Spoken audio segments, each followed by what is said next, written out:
అందరికీ నమస్కారం అండి. నేను నాగేంద్ర ధవనం. అయితే ఈరోజు వీడియో వచ్చేసి పప్పు పొంగలనమాట. ఉన్న వాటల్లోనే సింపుల్‌గా నేను ఎలా చేశానో చూసేయండి. పప్పు పొంగలి, పల్లి చట్నీ సూపర్ టేస్టీగా ఉండిద్దనమాట. అయితే పొయ్యి మీద ఒక గిన్నె పెట్టుకున్నా. అందులో ఒక్క స్పూన్ అంతా నెయ్యేసుకున్నాననమాట. ఇది పెసరపప్పు వేపుకోవటానికి. కొంచెం అంటే కొంచెమే సరిపోతుంది. ఒట్టిగా కాకుండా పొడిగా కాకుండా కొంచెం నెయ్యేసి వేపుకుంటే బాగా ఏగిపోద్దనమాట లోపల దాకా. ఇంక నేను గ్లాసు పెసరపప్పు అయితే గ్లాస్ బియ్యం తీసుకున్నా అనమాట. 2 సమానంగా తీసుకున్నా. ఇంక ఇది పచ్చివాసన పోయిందాకా కొంచెం మంట చిన్నగా పెట్టుకొని వేపుకోవాలి. ఎందుకంటే మంట హైలో పెట్టినామనుకో మాడిపోతాయి, కానీ లోపల దాకా గింజ ఎగదనమాట.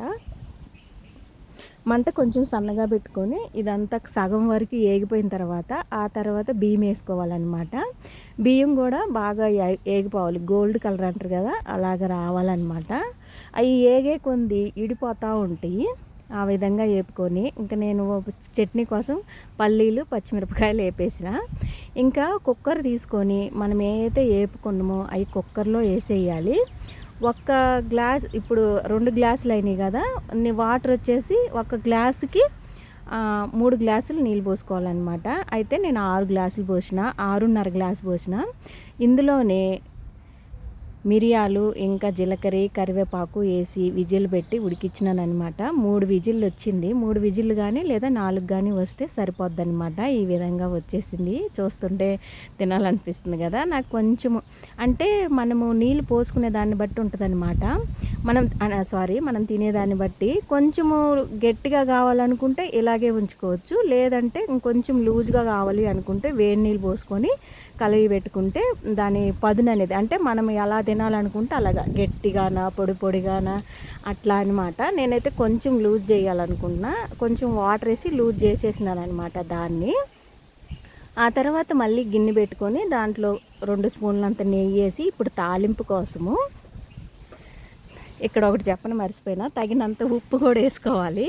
తాలింపులు అయితే తాలింపు దినుసులు గుప్పిడన్ని జీడిపప్పు ఇంకా కరివేపాకు ఎండుమిరపకాయలు అవన్నీ వేసి తాలింపు పెట్టేసిన. కొంచెం ఇంగు కూడా వేసిన. తాలింపు అయితే నేను ఇక్కడ చూపిలేదు.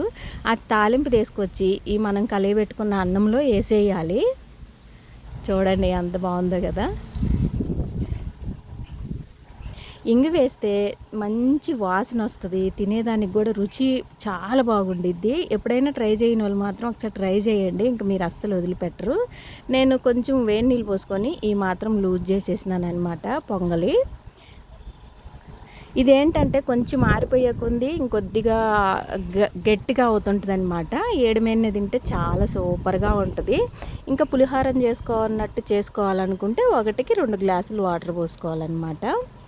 ఇంక ఈ జీడిపప్పు కాడ మా వాళ్ళు అందరూ తన్నుకుంటారు, అందుకని మొత్తం కలిగి పెట్టేసిన నేను. ఇంక ప్లేట్లలో వడ్డిచ్చేస్తున్నా. ఇదైతే ఆదివారం రోజే ఉంటుంది మాకు టిఫిన్. ఆ రోజు పప్పు పొంగల్ టిఫిన్ చేసిన అనమాట. అది చిన్నగా వీడియో తీసిన.